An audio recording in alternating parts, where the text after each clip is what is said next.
अस्सलामुअलैकुम नाज़रीन, कैसे हैं आप? उम्मीद करता हूँ खैरियत से होंगे।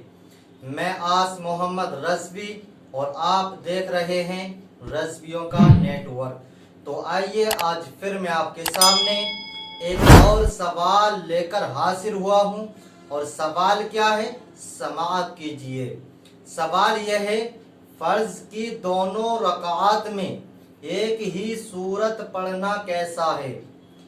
क्योंकि आजकल हमें अक्सर ये देखने को मिलता है कि कुछ लोग हमसे ये कहते हैं कि हज़रत हमें सूरतें याद नहीं है, हमें सूरह इखलास याद है, हम उसी को हर नमाज में पढ़ते हैं, हर रकात में पढ़ते रहते हैं।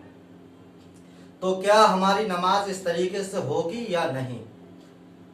तो आइए जवाब दिए देता हूं। इस बात का जवाब यह है कि सूरत मौसूला में हो जाएगी, अलबत्ता अगर कोई मजबूरी ना हो तो दोनों रकात में एक सूरत पढ़ना मकरूए तंज़ीह है। हुजूर सदरुल शरिया बदरुत तरीक़ा अल्लामा मौलाना मुफ्ती मोहम्मद अमजद अली अलैहि रहमा आज़मी फरमाते हैं, रद्दुल मुख्तार से तहरीर फरमाते हैं कि दोनों रकातों में एक ही सूरत की तकरार मकरूए तंज़ीह है, जबकि कोई मजबूरी ना हो, और मजबूरी हो तो बिल्कुल कराहत नहीं। मसलन पहली रकात में पूरी कुल अऊज़ु बिरब्बिन नास पढ़ी और पढ़ी, तो अब दूसरी में भी यही पढ़े या दूसरी में बिला कस्द वही सूरत शुरू कर दी, या दूसरी सूरत याद नहीं आती तो वही पहली वाली पढ़े। रद्दुल मुख्तार। तो हजरात, इस बात से ये पता, जिस तरीके से सदरुल शरिया रहमतुल्लाहि ताला अलैहि ने ये बयान ये बताया हमें, तो इस बात से ये हमें पता चला कि अगर हमने नमाज यानी फ़र्ज नमाज की नियत की, नमाज शुरू कर दी, उसके बाद हमने पहली रकात में कुल अऊज़ु बिन नास पढ़ी, उसके बाद हमारे सामने दूसरी सूरत पढ़ने का कोई वो नहीं जरिया, क्योंकि कुल अऊज़ु बिन नास कलाम पाक की आखिरी सूरत है।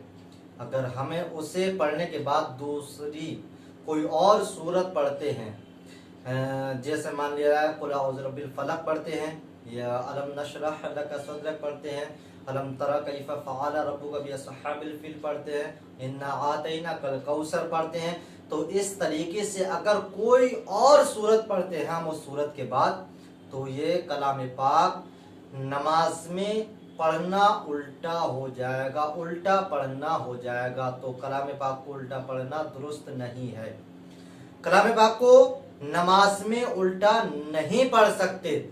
तो आइए, और जिस तरीके से लोग कहते हैं कि हमें और कोई सूरत याद नहीं है, तो हुजूर सदरुल शरिया बदरुत तरीक़ा रहमतुल्लाहि ताला अलैहि ने बताया कि अगर और याद नहीं है तो मजबूरी के मातहत कोई कराहत नहीं। हाँ, अलबत्ता सूरतें याद करने की कोशिश करते रहें, इससे बेहतर तरीका कोई और नहीं है। तो और जैसे हमें कुल अऊज़ु बिरब्बिन नास याद है, कुल हुवल्लाहु अहद याद है, कुल अऊज़ु बिल फलक याद है, कुल या अय्युहल काफिरून याद है, कुल अलम तरा कैफ़ फ़अल रब्बुका बिअस्हाबिल फील याद है। हमें इस तरीके से और भी कई सूरतें हैं, लेकिन हमने फ़र्ज नमाज की पहली रकात में मान लिया जाए कि अलम तरा कैफ़ फ़अल रब्बुका बिअस्हाबिल फील से शुरू किया। अब इसके बाद जब हम नमाज में जब पहली रकात हो जाती है, दूसरी में किरात करते हैं, तो अब हमें कोई सूरत याद नहीं आ रही, याद है तो वही जो सूरत हमने पहली रकात में पढ़ी थी वही सूरत हमें याद है, और दूसरी याद नहीं आ रही तो वो पहली वाली पढ़ ले, क्योंकि मजबूरी है, दूसरी याद नहीं आ रही, तो इस तरीके से नमाज में कोई कराहत नहीं होगी, नमाज हो जाएगी। और अगर जानबूझकर वही पढ़ी तो मकरूह तंसी होगी। और इस तरीके से कई बार लगातार ऐसे ही नमाज में सूरत की तकरार करते रहे तो मकरूह तंजीही मकरूह तहरीमी बन जाती है। तो इस चीज से बचने की कोशिश करें और सूरतों को याद करने की कोशिश करें। उम्मीद करता हूं कि आप लोग इस मसले को बहुत अच्छी तरीके से समझ गए होंगे। तो अगर समझ गए हैं तो मुझे कमेंट करके जरूर बताएं, और नहीं समझे हैं तब भी मुझे कमेंट करके जरूर बताएं। वल्लाहु व रसूलुहु आलमु बिस्सवाब। अस्सलामु अलैकुम व रहमतुल्लाहि ताला व बरकातुहू।